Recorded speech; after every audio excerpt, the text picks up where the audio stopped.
Yes, guys, welcome back to another preview, this being the last one before the World Cup commences. Before we get started, as always, be sure to like, subscribe and hit the bell notification.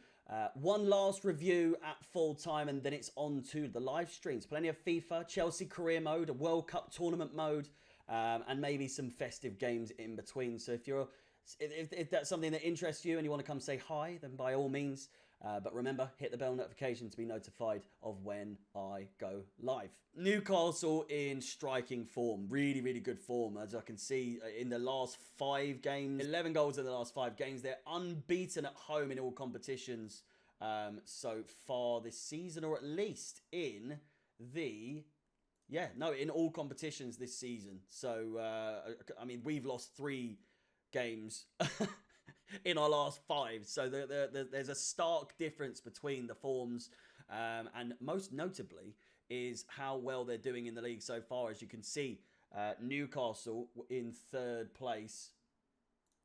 And it's a fair reflection. I mean, their performances have been really, really good. Obviously, a game played extra to Arsenal's 13 and Manchester City's 13, but still with 14 games played, they're a point ahead of Spurs and Manchester United. Again, it's a little bit distorted because there are games in hand. We, of course, would go up to 24 points. Again, 3 points behind Newcastle, but we would still have that game in hand.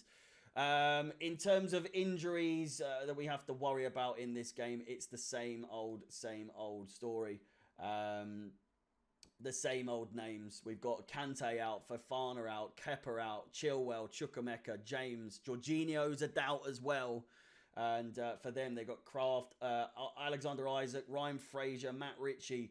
I don't think they're going to be struggling in terms of, players missed, to be honest. They've got Callum Wilson, recently drafted, how American does that sound, but recently called up to the World Cup squad for England. A big surprise for a lot of people, but not a surprise for the majority.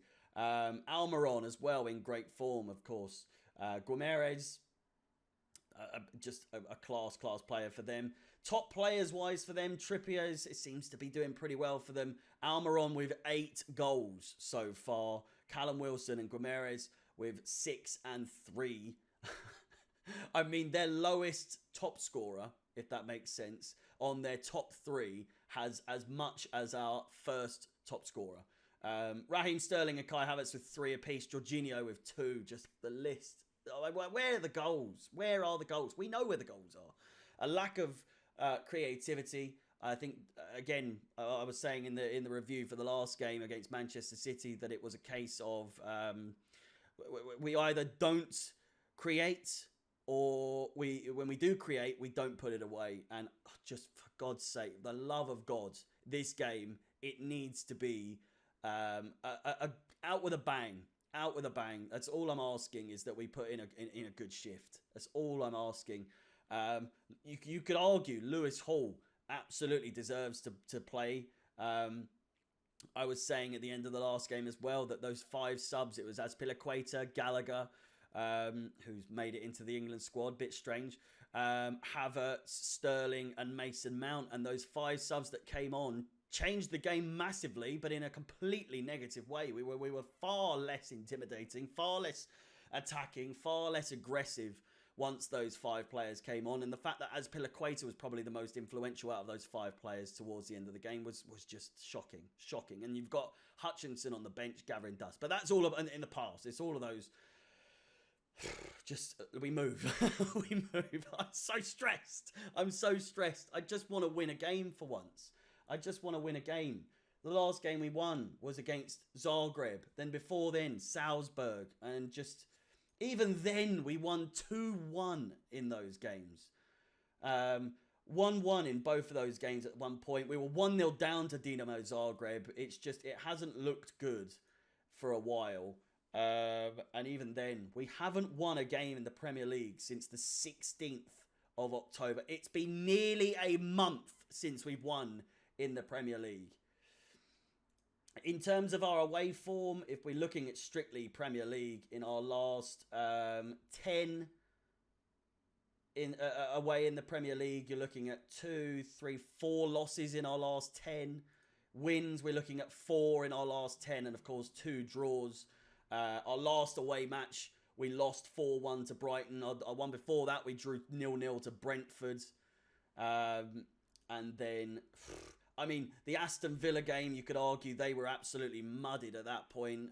Mason Mount with a brace in that. And then the one before that, it was the one against Crystal Palace. We took until the 90th minute for Gallagher to score. We're coming off the bench, scoring an absolute wonder goal.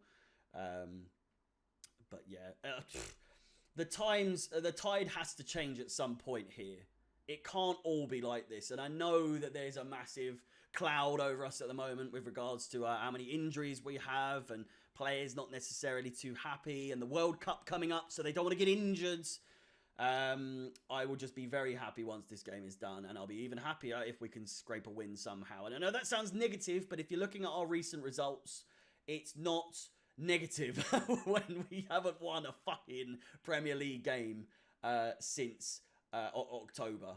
Since the 16th of October. We are literally 1, 2, 3, 4, 5 days away from 1 month without a Premier League win. Shocking stuff. Shocking stuff.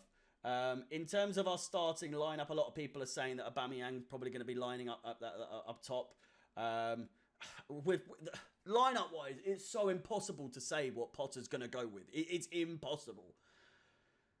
You know, someone could have a fantastic game. Ziyech had a decent game. I might have over-exaggerated how well he played, but as someone who doesn't really rate him anymore for Chelsea, and I think his time has come and gone at Chelsea Football Club, I think if you don't start him against Newcastle, you're an idiot.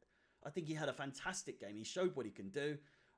Do you risk it by starting him? Probably not. That's the issue. It's just that the players that he plays randomly, Pulisic, Ziyech, whoever, they don't get enough game time to then be like, well, you played well, Lewis Hall, Zakaria the other day against Dinamo Zagreb. They don't get enough game time on a regular basis, so then it's like, well, we'll stick to the old tried and true, even though there's no true. There's tried, believe me, it's tried. There's no true. Havertz, Mount, Sterling, Aubameyang, those front 4 stink. Absolutely stink at the moment. There's a serious pong at our club at the moment, and the January window couldn't come any sooner. In terms of predictions for this game, I do think we're going to struggle. I really, really do. But I cannot in good conscience predict Newcastle beating Chelsea, regardless of how good they have been. Before we do go into the predictions, I do want to just double check what the recent results have been. We have won 4 of our last 4 Premier League games against them. 2 at home, 2 away. Our last defeat to them was in January of 2020, and even then after that we've won 1, 2, 3. We've got a good record against them, and it's, you know, we've won our last 2 away at St James's against them, and I know it's been a completely different side with them, but still. Predictions. I mean, 2-1 is just the solid guess these days. A goal conceded for us, and just a win. That's all I'm asking for. 2-1 Chelsea. With that said, yes, 2-1 Chelsea. Get your predictions down below. And again, this is the last game, the last preview before the World Cup, the last review coming tomorrow evening. And yeah, feel free to like, subscribe, hit the bell notification to be notified. And again, I will be going live many, many times during the winter period and during the World Cup period of FIFA streams, career mode, Chelsea career mode, World Cup mode, all that good stuff. So stay tuned, hit the bell notification to be notified of when I do go live. And until then, or until the review, I will see you very shortly. Up the Chelsea, and peace.